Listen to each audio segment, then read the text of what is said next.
ఆడదాకెందుకు sir? ఇప్పుడు నేను ఒక ఓపెన్ క్వశ్చన్ అడుగుతాను. వైజాగ్ స్టీల్ ప్లాంట్ కంటే సినిమా పరిశ్రమ, సినిమా హీరోలు ఏది ప్రయారిటీ ప్రజలకి?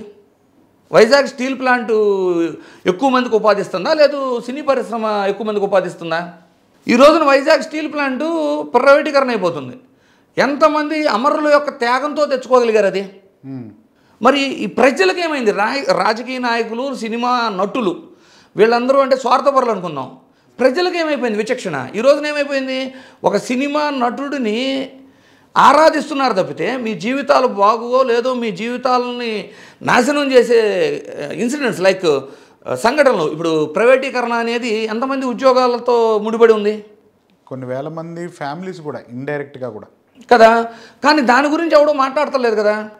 ఈ రాష్ట్రంలో ఇన్ని ప్రాబ్లమ్స్ ఉంటే ఇది 17 గవర్నమెంట్ కాలేజీలను ప్రైవేటీకరణ చేస్తుంటే దాని గురించి ఎవడో మాట్లాడతలేదు కదా. ఏం మాట్లాడుకుంటున్నాం మనమంతా? ఏంటంటే మా హీరోకి అప్పుడెప్పుడో దండం పెట్టలేదంట. ఎవరు దండం పెట్టలా? మీకోసం రిటైనింగ్, మీరు అడగకుండా రిటైనింగ్ వాళ్ళు కట్టినాడు, మీరు అడగకుండా డయాలసిస్ సెంటర్లు పెట్టినాడు, మీరు అడగకుండా ఈ ఊరికి వచ్చి హెల్త్ ట్రీట్మెంట్లు చేసిన వాళ్ళు, మీరు అడగకుండా 2.5 లక్షల నుంచి 25 లక్షలకు ఆరోగ్యశ్రీ పెంచిన వాళ్ళు, మీరు అడగకుండా మండల స్థాయి వ్యవస్థను గ్రామ స్థాయికి తెచ్చి మీ ఊర్లోనే అన్ని ఫెసిలిటీస్ ఇచ్చిన వాళ్ళు, మీరు అడగకుండానే రైతు భరోసా కేంద్రాలు తెచ్చి నకిలీ విత్తనాలు సమస్యని పరిష్కరించిన వాళ్ళు.